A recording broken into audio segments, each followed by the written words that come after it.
Welcome to Channel's Business Globe with me, Juliana Olayinka, reporting this week from the Dubai World Trade Center, where the 45th edition of GITEX Global 2025 is once again setting the pace for the world's technology and AI industries.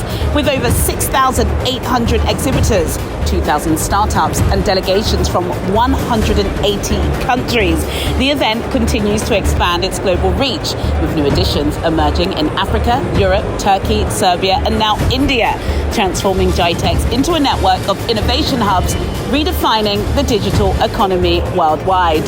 From the first keynote to the last demo, GITEX Global 2025 has been an explosion of ideas.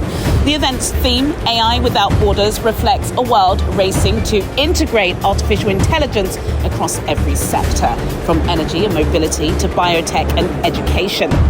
The headline act on day 2 was Sam Altman, CEO of OpenAI, who made his debut GITEX appearance in a virtual conversation with Peng Shuai, CEO of G42 Group. Their fireside chat, from early adoption to AI-native societies, went beyond the hype, exploring how entire nations can become AI-driven economies.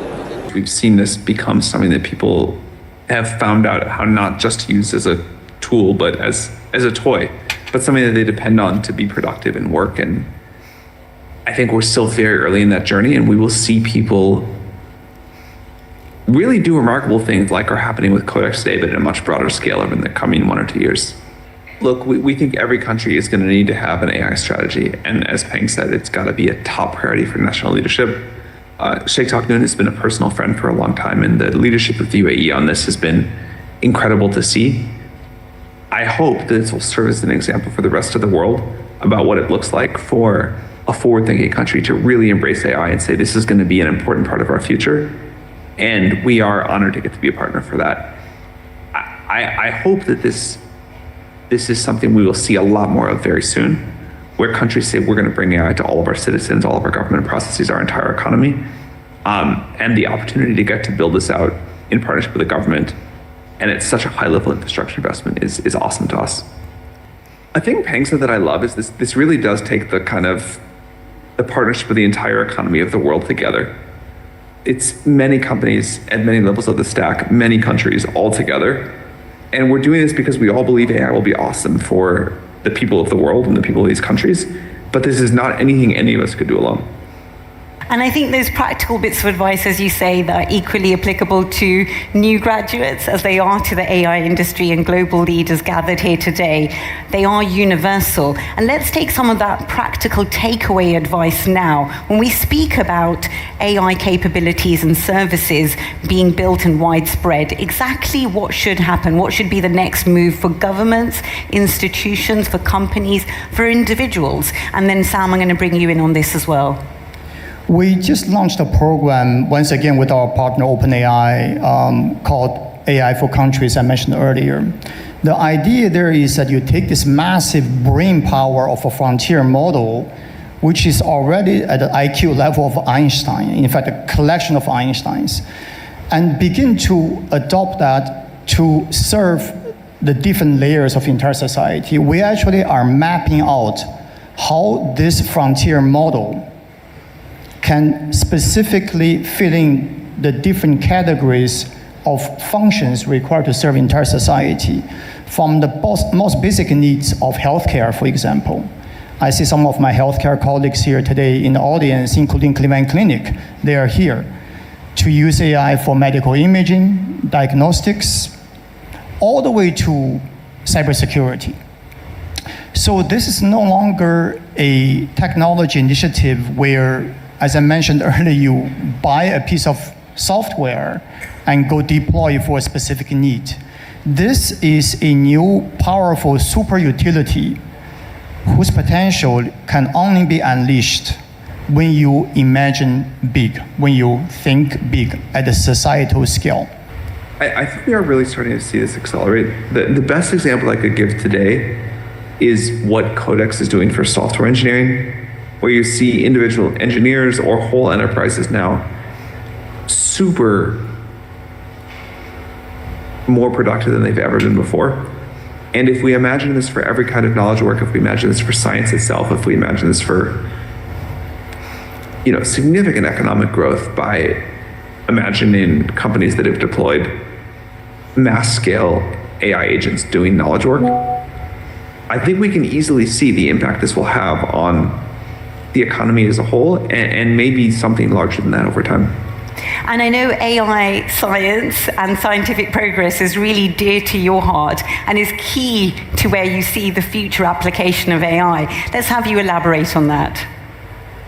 That is the thing I personally think will be most important and is most exciting. I may prove to be wrong. There may be other things that are bigger deals, but I'm a believer that scientific progress is the high order bit of long-term sustainable human economic progress. Now, maybe we find something that's even more important, or maybe it turns out that something we already know about is more important.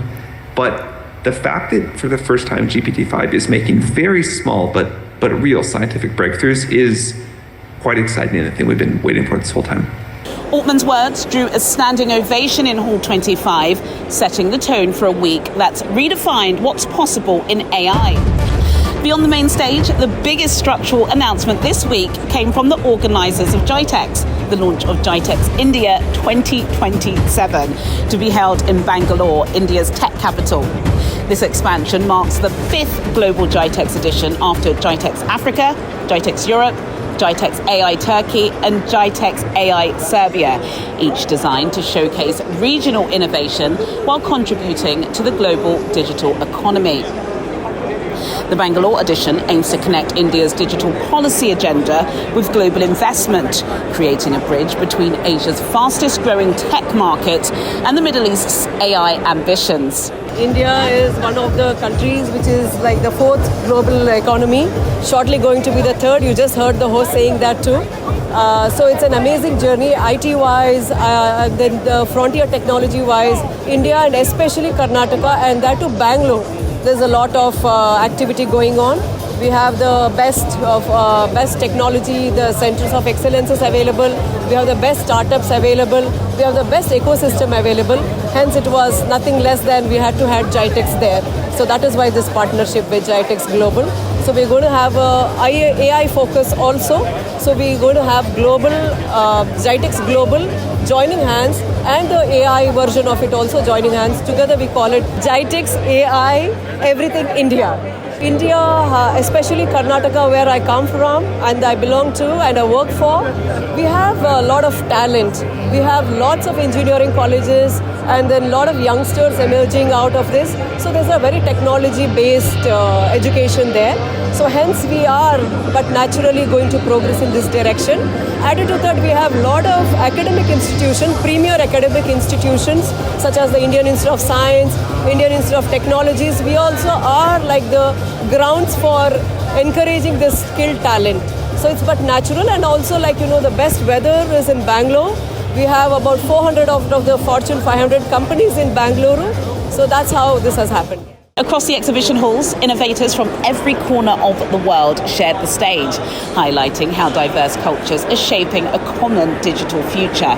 We are a company based in Brazil that we are trying to put our technologies in the UAE market.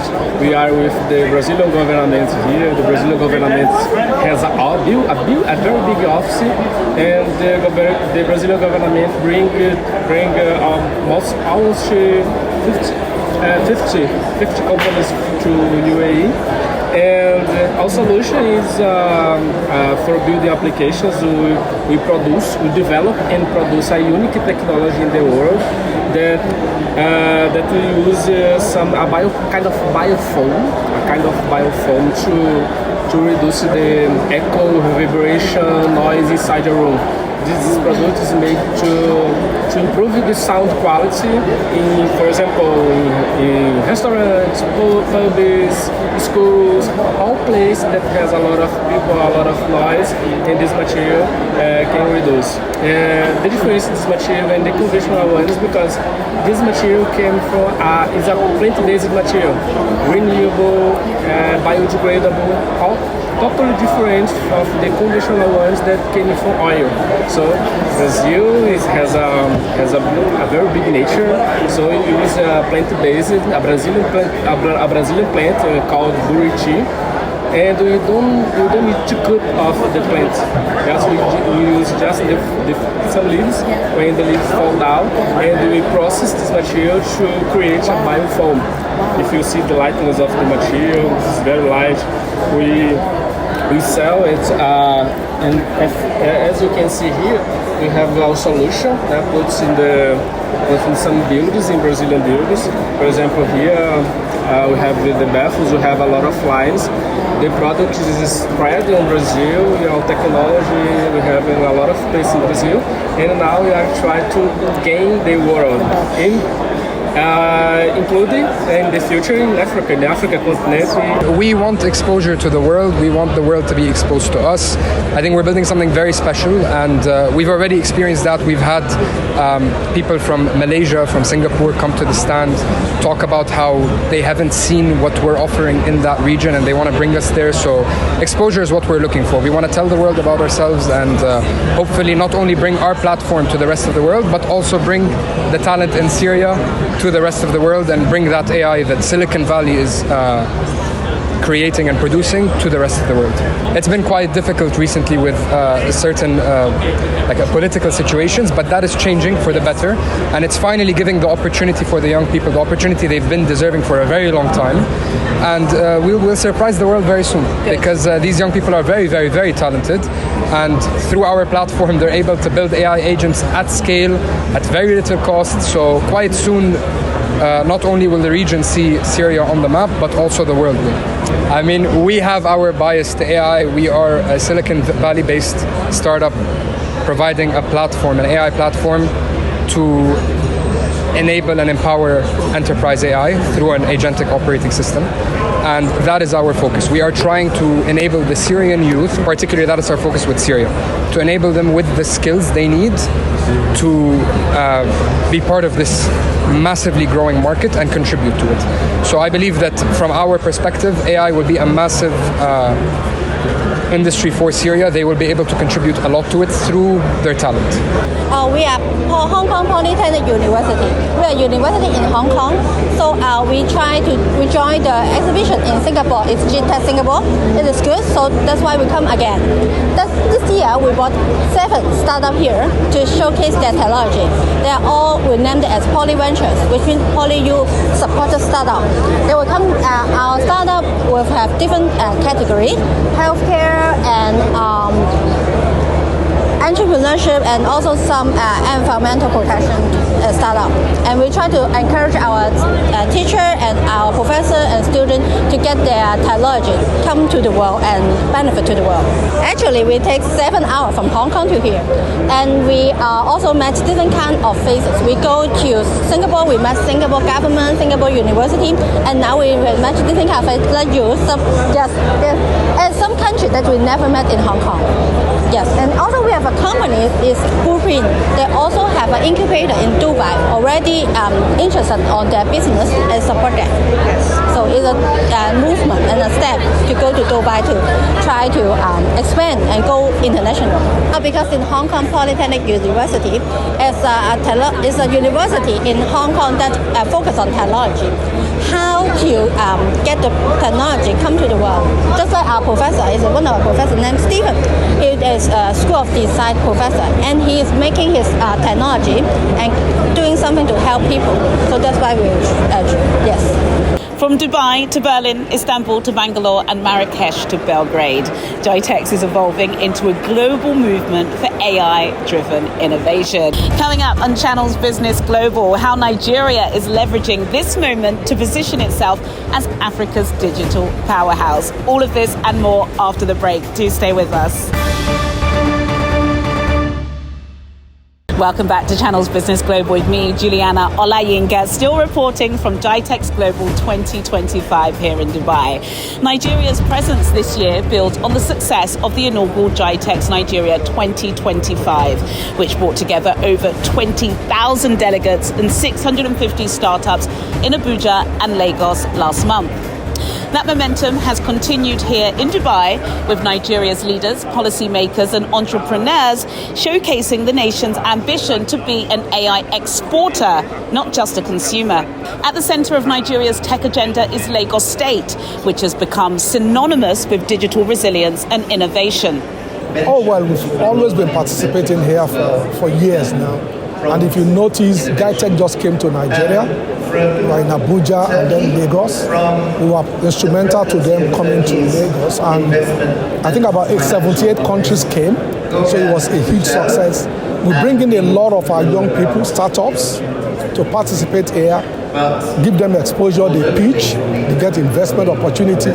So it's to expose our young startups to various opportunity, learn a lot of things, what other governments are doing, what companies are doing, so we can prepare our country and our state for the next innovation.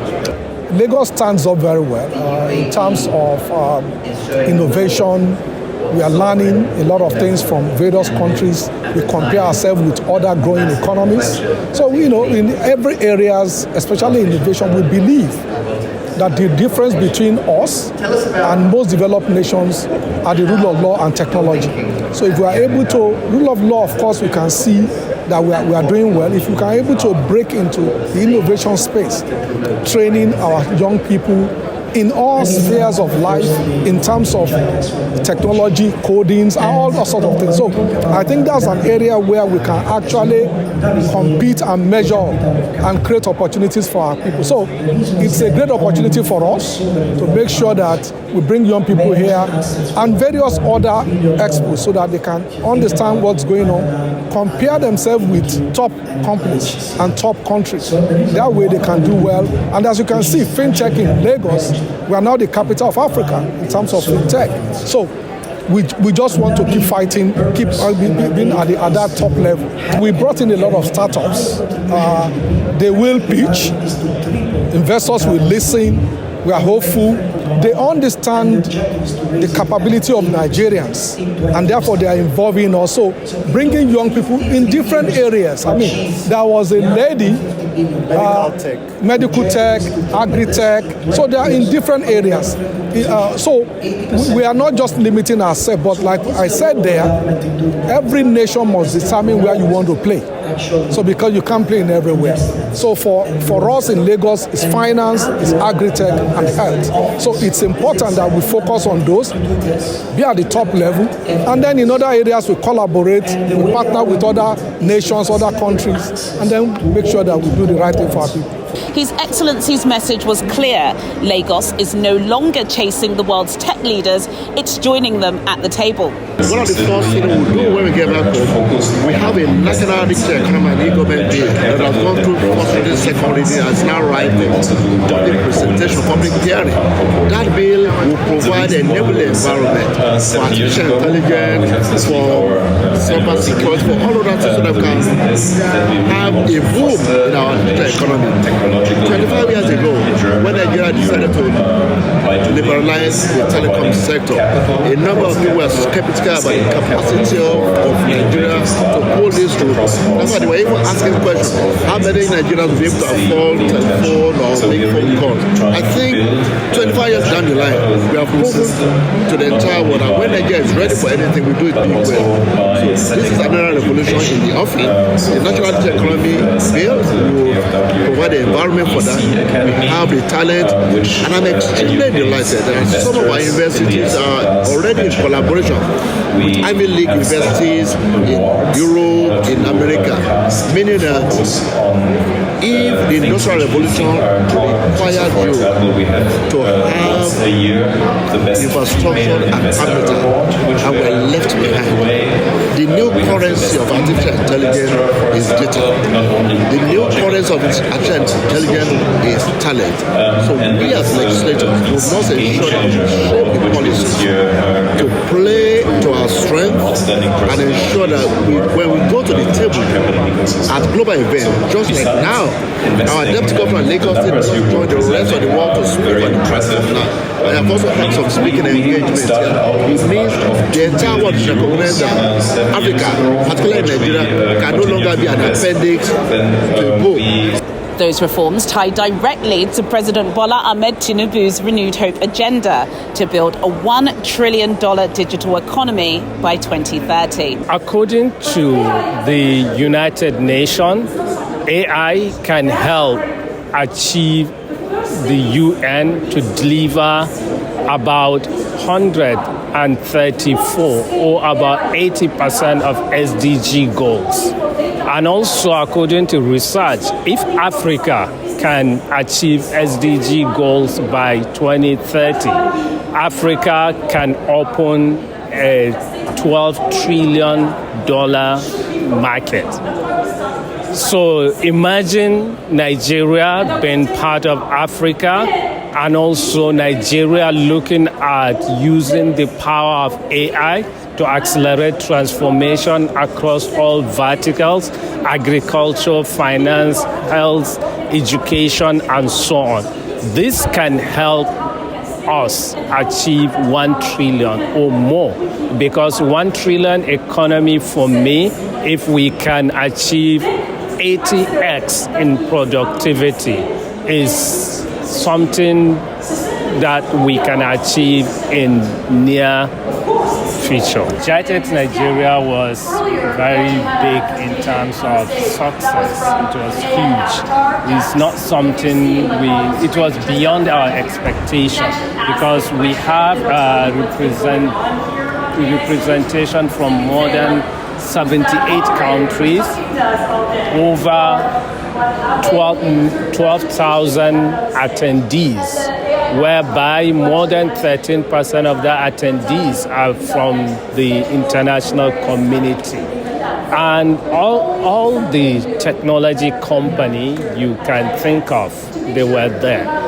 And it helps in building the ecosystem, because we also have more than 640 startups in attendance, and more than 400 are from Nigeria. So it created that ecosystem and the cross-pollination between the Nigerian and the global ecosystem. So looking at that success, we are here at the GITEX Global to discuss and re-strategize on the second edition of GITEX Nigeria. That's GITEX Nigeria 2026. Nigeria is above the average in global adoption. And also Nigeria is above the average in also creating these solutions. Because even according to the recent UNESCO International Center on AI Research, Nigeria, about 10 Nigerian solutions were among the top 100 AI solutions to help the UN achieve SDG goals. So look at it, 10 out of 100 are from Nigeria. And also in terms of what we do in developing the digital fluency of our citizens, developing the talent, harnessing our young population to see how we can accelerate this adoption of these powerful tools, is really translating into success. Well, from Dubai to Lagos, Bangalore to Berlin, and Marrakesh to Belgrade, the GITEX network is proving that technology has no borders. Whether through Sam Altman's vision of AI sovereignty, India's tech ascendancy, or Nigeria's digital momentum, this year's GITEX has one clear message: the future is being built by those who dare to collaborate. From the Dubai World Trade Center, I'm Juliana Olayinka. Thank you for watching Channels Business Global. Goodbye.